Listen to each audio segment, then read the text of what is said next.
আসসালামু আলাইকুম রহমতুল্লাহ।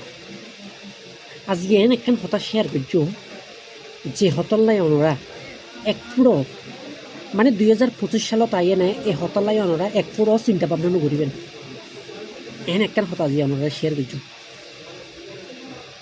হতা কেন যে আর দোকানের মধ্যে অনেক দিন ধরে আনতে আই প্রায় দোকান দিয়ে পরত নিয়ে আনতে আই তো এই আন্টির কিন্তু ফোয়াশা অনেক বড়ই এখন মাইয়া বিয়ে লাগ করে গিয়ে ফোয়ারে হয়তো বিয়ে করাই তো এত কিছু মনের পরেও শেষ বয়সে এসেও স্বামীর অধিকার ছাড়া স্বামীর কথা ছাড়া সে এক পাও লড়ে না। সেটা আমি প্রমাণ পাইলাম আজকে মাত্র আমি প্রমাণ পাইলাম। কোরকম আপনারা এখন বলতে চাইবেন যে ভাই এটা কোরকম প্রমাণ পাইলেন? উনি প্রতিদিনের মতো বাজারে আসছেন, বাজারে এসে সে নারকেলি মাছ দেখছিলেন, নারকুলা মাছ দেখার পরে এখন নারকুলা মাছ দোকানদারতে জিজ্ঞেস করছে যে নারকুলা মাছ কেজি কত। তো সে বলছে যে নারকুলা মাছ 260 টাকা। এখন ওই মহিলা কিন্তু মোবাইল আনে নাই, মানে ওই আন্টিটা মোবাইল আনে নাই বাসার থেকে।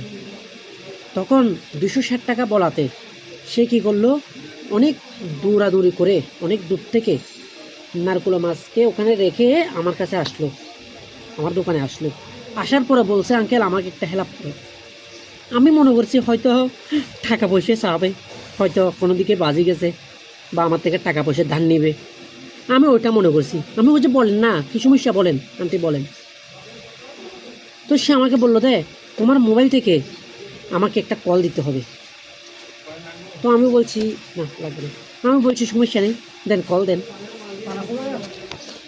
এখন মোবাইল নম্বর দিয়েছি এবং ওই নাম্বারে কলও দিয়েছি। কল দেওয়ার পরে অনেক মধুর মিষ্টির সুরে ওই আন্টি বলতেছে, এই যে সালাম দিছে প্রথম, তো সালাম নিছে, সালাম নেওয়ার পরে মোবাইল লাগবে না আমার, না লাগবে না এখন আছে। তো বলতেছে যে অনেক সুন্দর করে প্রথম সালাম দিছে, সালাম দেওয়ার পরে বলছে এই যে দেখো ওই আমি মাছ দেখছিলাম, তো এখন মাছটা মানে 3-4 পিস, মানে 4 পিসের মাছ আর কি। তো এখন যদি নাও তাহলে 260 টাকা করে বলতেছে নেব।